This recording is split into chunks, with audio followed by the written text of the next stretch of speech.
Aira dan anak buahnya sudah sampai di ruangan bawah tanah.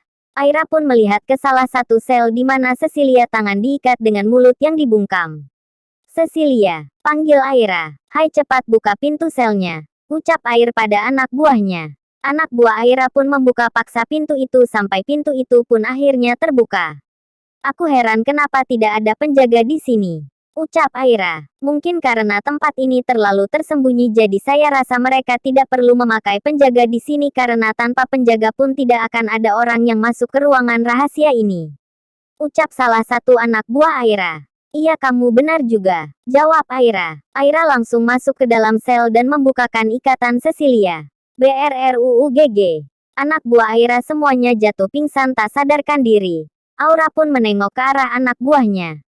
Aira pun terkejut saat melihat anak buahnya sudah terkapar dan yang lebih membuat terkejut Aira adalah penjaga yang mereka kalahkan tadi adalah orang yang mengalahkan semua anak buahnya. Hah, menyebalkan sekali, ucap penjaga itu. Siapa kamu? Tanya Aira dengan berteriak. Sudahlah, tidak perlu berteriak-teriak seperti itu. Sudah cukup aku mendengar teriakanmu sedari tadi, ucap pengawal itu. Kurang ajar beraninya kamu.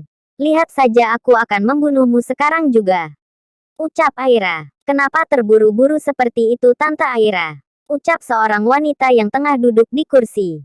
Tasya, ucap Aira dan Cecilia. Apa kabar Tante? Aira dan Cecilia, ucap Tasya. Kenapa kamu bisa ada di sini? Tanya Cecilia dan Aira. Tentu saja bisa. Ini kan rumahku, jawab Tasya. Aku tahu sekarang kalau ini semua adalah rencanamu. Kamu menjebakku kan Tasya, ucap Aira. Iya, lagi pula mana ada rumah besar tanpa penjagaan, jawab Tasya. Hahaha. Tasya, kamu pikir kamu bisa mengalahkanku? Kamu itu tidak tahu siapa aku, jadi jangan coba-coba untuk mengancamku ataupun berencana untuk menjebak aku. Mengerti? Ucap Aira. Kenapa kamu sangat emosional Aira? Ucap Azahra. Heh, rupanya kamu juga ada di sini pembunuh, ucap Aira pada Azahra. Aku bukan pembunuh, jawab Azahra. Kamu sudah salah paham padaku Aira. Aku tidak pernah membunuh siapapun apalagi Mira, sambung Azahra. Sudahlah Azahra, kamu tidak perlu mengelak lagi, aku tahu semuanya. Sarah sudah menceritakan semuanya padaku, ucap Aira. Tanpa basa-basi lagi Aira pun mengeluarkan pistol dan mengarahkannya pada Azahra. Dan saat itu Azahra pun melakukan hal yang sama. Dor, dor. Peluru Aira mengarah ke Azahra dan peluru Azahra mengarah ke Aira. Azahra tidak terkena tembakan peluru dari Aira karena baju yang Azahra kenakan saat ini adalah baju anti peluru. Begitupun dengan Aira sama tidak terkena tembakan peluru dari Azahra karena Aira menjadikan tubuh Cecilia tameng untuk Aira sehingga peluru itu mengenai Cecilia. Mama, ucap Cecilia yang kesakitan karena Cecilia tembak tepat di bagian dadanya. Kenapa Mah? Kenapa Mama tega padaku? Tanya Cecilia yang mulai kehilangan kesadaran dirinya. Kamu tidak perlu tanyakan kenapa. Bukankah dari awal aku sudah pernah mengatakan padamu kalau aku memungutmu itu karena kamu akan aku jadikan tameng Cecilia? Ucap Aira yang kemudian mendorong Cecilia. Aira pun berusaha kabur dari tempat itu. Cepat kejar dan tangkap dia, ucap Tasya. Beberapa anak buah Tasya pun mengejar Aira. Sedangkan Azahra dan Tasya akhirnya membawa Cecilia ke rumah sakit sebelum keadaannya semakin parah. Setelah sampai di rumah sakit, Cecilia pun langsung ditangani oleh para dokter. Keadaan Cecilia sangatlah kritis karena Cecilia tertembak tepat di dada sehingga menyebabkan peluru menggores jantung Cecilia hingga Cecilia pun berada dalam keadaan hidup dan mati. Mah, bagaimana ini kalau sampai Cecilia kenapa-napa nantinya? Ucap Tasya. Kamu tenang saja, kita tidak akan terkena masalah. Justru sebaliknya Aira yang akan terkena masalah karena Mama yakin Sarah pasti tidak akan terima atas apa yang dilakukan Aira pada Cecilia. Ucap Azahra yang menenangkan Tasya. Waktu terus berjalan, Sarah yang mendengar kabar Arya telah mengirim orang untuk menyelamatkan ayah dari Raka dan Farhan pun langsung pergi ke London tanpa mendapat kabar mengenai Aira maupun anaknya Cecilia. Namun sayangnya usaha Sarah untuk menggagalkan rencana Arya gagal karena saat Sarah sampai di London, Anderson Wilson sudah tidak ada di kamarnya, hanya ada sebuah surat yang tertinggal di atas tempat tidur. Anderson Wilson adalah ayah dari Raka dan Farhan yang saat ini tengah terbaring sakit tak berdaya. Teriak Sarah. Sialan, Anderson Wilson berhasil lepas dari tanganku. Bagaimana ini selanjutnya? Mana semua harta dia masih atas nama kedua anak sialan itu? Ucap Sarah. Sarah pun akhirnya menghubungi Aira karena sudah beberapa hari ini Sarah tidak mendapat kabar darinya maupun dari Cecilia. Namun Aira tidak pernah menjawab telepon dari Sarah. Kenapa Aira tidak menjawab teleponku? Ucap Sarah. Handphone Cecilia pun kenapa selalu saja tidak aktif? Sambung Sarah. Ting. Satu pesan masuk ke handphone Sarah. Sarah membuka pesan itu yang ternyata itu adalah sebuah video. Di mana di dalam video itu memperlihatkan Cecilia yang dijadikan tameng oleh Aira sehingga membuat Cecilia tertembak di bagian dada. Cecil. Cecil. Cecilia. Teriak Sarah. Kurang ajar kamu Aira, awas lihat saja nanti kalau sampai terjadi sesuatu pada Cecilia aku akan menghabisimu dengan tanganku sendiri. Ucap Sarah yang kemudian langsung pergi untuk kembali ke Indonesia. Sedangkan di tempat lain di salah satu rumah sakit ternama di dalam ruangan VIP seorang pria bernama Anderson Wilson telah berbaring lemah yang ditemani oleh 3 pria yang tak lain Ian, Raka dan Nandan. Kenapa ayah tidak sadarkan diri juga? Ucap Raka. Bersabarlah. Kamu dengar sendiri bukan tadi apa kata dokter kalau ayahmu itu sangat lemah dan butuh istirahat yang banyak. Ucap Ian untuk menenangkan Raka. Hei, apa kamu sudah memberitahu Kak Arya kalau kita sudah berhasil membawa Tuan Anderson pergi dari kediamannya? Ucap Ian pada Nandan. Iya, jawab Nandan. Apa-apaan dia? Aku berbicara panjang lebar cuman dijawab iya doang. Ucap Ian. Kak Ian. Panggil Raka pada Ian saat Raka melihat tangan Anderson bergerak. Ian pun memanggil dokter. Dan tak berapa lama dokter pun masuk dan langsung memeriksa keadaan Anderson. Syukurlah keadaan Tuan Anderson sudah mulai membaik dan mungkin sebentar lagi dia akan sadarkan diri. Ucap sang dokter. Syukurlah. Terima kasih banyak dokter. Ucap Ian. Dokter pun pamit untuk undurkan diri. Dan setelah dokter pergi tak lama Anderson pun sadarkan diri.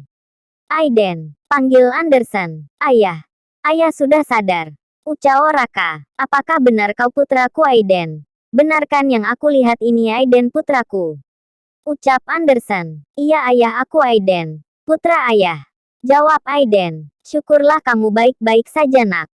Di mana Handen? Di mana adikmu? Kenapa ayah tidak melihatnya? Ucap Anderson. Tuan, sebaiknya Tuan tidak perlu khawatir. Farhan baik-baik saja. Sekarang fokus saja pada kesembuhanmu agar Anda bisa segera bertemu dengan Farhan. Ucap Ian. Benar ayah. Ayah tidak perlu khawatir. Aku dan Handen baik-baik saja.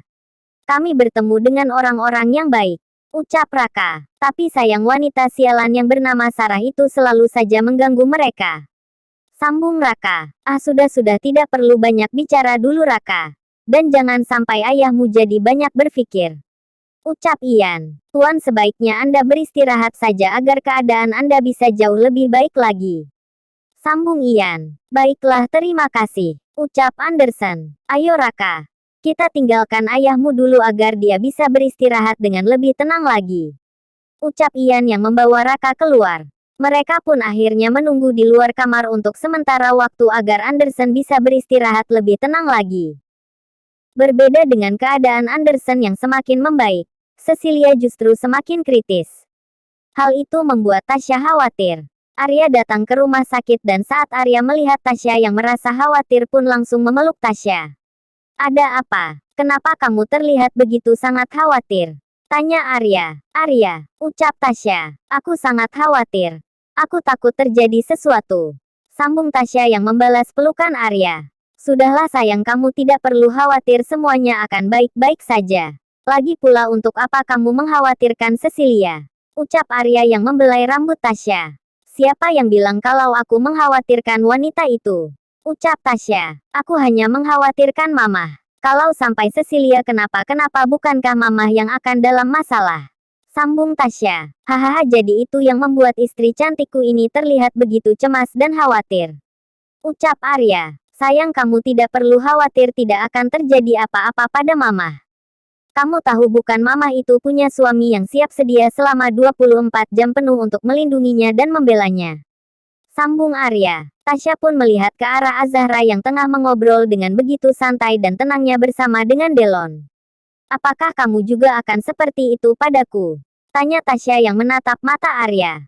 Tentu saja bahkan aku bisa melakukan yang lebih dari itu. Ucap Arya yang kemudian mencium kening Tasya. Tasya pun memejamkan matanya saat Arya mencium keningnya. Tasya merasakan kehangatan dari kecupan yang diberikan oleh Arya. Saat Sarah sudah tiba di Jakarta, Sarah langsung pergi ke rumah sakit di mana Cecilia tengah dirawat saat ini. Sarah menghentikan langkah kakinya saat melihat Azahra dan yang lainnya berada di depan ruangan Cecilia. Azahra yang kebetulan melihat kedatangan Sarah pun akhirnya mengajak semuanya pergi dari ruang sakit. Ayo semuanya kita pergi dari sini. Ucap Azahra. Kenapa pergi mah? Tanya Tasya. Mau apa lagi kita di sini? Lagi pula ibunya sudah datang.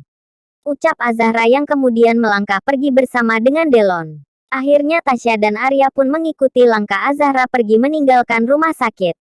Sarah hanya diam tanpa bersuara. Setelah semua orang pergi, Sarah berjalan ke arah ruangan Cecilia. Sarah meneteskan air matanya saat melihat keadaan Cecilia yang terbaring tak berdaya. Maafkan aku Cecilia. Aku benar-benar seorang ibu yang gagal, aku tidak bisa menjaga dirimu dengan baik. Ucap Sarah. Tapi kamu tenang saja, aku akan membalas rasa sakit hatimu pada Aira. Sambung Sarah. Namun tiba-tiba keadaan Cecilia memburuk dan sampai akhirnya tidak tertolong lagi. Sarah benar-benar terpukul atas kepergian Cecilia. Cecilia adalah keluarga kandungan satu-satunya di dunia ini. Karena semua keluarganya sudah tidak ada. Orang tuanya bunuh diri karena tidak sanggup hidup, sudah begitu pula dengan adiknya yang meninggal karena berusaha kabur saat dikejar orang-orang yang ditipunya. Dan Sarah sendiri terpaksa menikah dengan laki-laki tua karena harus melunasi hutang yang ditimbulkan oleh orang tuanya hingga akhirnya Sarah mengandung Cecilia. Cecilia selalu berusaha untuk menggugurkan kandungannya, namun selalu gagal. Sampai akhirnya Sarah melahirkan Cecilia. Sarah pun tidak tegak untuk melenyapkan Cecilia, justru Sarah menyayangi Cecilia. Dari saat itu Sarah berusaha melenyapkan ayah kandung Cecilia dan mengambil alih semua hartanya lalu pergi ke London membawa Cecilia. Sarah bertemu dengan Aira dan Sarah pun membuat cerita palsu tentang kematian Mira. Dan mengatakan kalau Azahra lah orang yang membunuh Mira. Sarah pun sengaja membuang Cecilia karena Sarah tahu kalau Aira menginginkan Cecilia untuk bisa menjadi senjatanya. Walaupun tidak tegak, Sarah meyakinkan bahwa ini yang terbaik. Terlebih lagi Sarah ingin memiliki harta dari seorang bangsawan yang bernama Anderson Wilson. Semuanya berjalan sesuai rencananya. Sampai saat Sarah tahu kalau harta Anderson sudah atas nama kedua anaknya dari istri pertamanya yang sudah berhasil Sarah singkirkan melalui tangan Aira. Dan itu membaut rencananya hancur berantakan dan sekarang Sarah harus kehilangan anaknya. Saat Cecilia sudah dimakamkan, Sarah sangat depresi namun tetap dengan ambisinya untuk membunuh Aira. Sedangkan di kediaman Azahra semua orang tengah berkumpul karena hari ini adalah hari di mana Ian, Raka dan Nandan membawa Anderson ke Indonesia.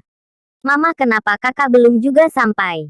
Untuk Farhan yang selalu melihat ke arah pintu utama. Sabar dong sayang. Mereka pasti sebentar lagi sampai.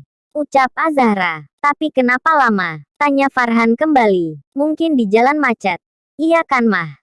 Timpal Andra. Iya mungkin di jalan macet makanya mereka belum sampai. Ucap Azahra. Farhan, coba sini lihat Axel, sepertinya dia ingin bermain denganmu.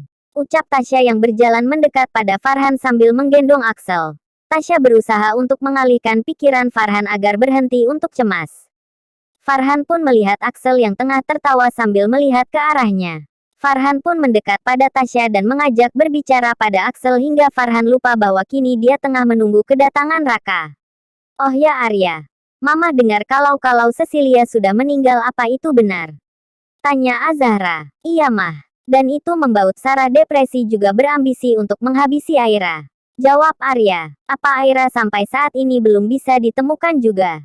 Tanya Alex. Iya om. Aku juga heran kenapa Aira belum bisa ditemukan padahal semua anak buahku sudah mencarinya kemana-mana namun hasilnya tetap saja nihil. Jawab Arya. Azahra hanya diam menyimak apa yang dikatakan oleh Arya. Saat itu Azahra pun terpikir ke salah satu tempat di mana tempat itu adalah tempat rahasia Mira yang tidak diketahui oleh siapapun. Karena tempat itu sangat terpencil dan juga jauh dari manapun. Karena dulu Azahra pernah mengikuti Mira ke tempat itu secara diam-diam. Mama. Mama. Panggil Arya membuyarkan lamunan Azahra. Iya, ada apa sayang? Tanya Azahra. Mereka sudah sampai. Jawab Arya. Benarkah? Tanya Azahra. Arya pun hanya mengangguk dan melihat ke arah semua orang yang menyambut kedatangan Ian, Raka, Nandan dan juga Anderson. Azahra akhirnya berjalan mendekat pada mereka dan menyapa mereka. Akhirnya kalian sampai juga. Aku sangat tidak tegak saat melihat Farhan yang terus menunggu kalian dengan cemas. Ucap Azahra. Iya. Terima kasih banyak atas kebaikan yang sudah Anda berikan pada kedua anak saya. Dan saya mohon maaf sebesar-besarnya pada Nyonya dan juga Tuan karena sudah sangat merepotkan kalian. Ucap Anderson. Tidak, kami tidak merasa direpotkan ataupun merasa susah karena Raka dan Farhan. Justru kami sangat senang mereka berada di sini hadir di tengah-tengah keluarga kami. Ucap Delon. Ayo sebaiknya kita duduk di ruang keluarga saja agar lebih enak untuk mengobrol. Ucap Azahra. Mereka semua pun akhirnya pergi ke ruang keluarga kecuali anak-anak. Raka duduk di pinggir kolam sambil memperhatikan Andra dan Farhan yang sedang bermain.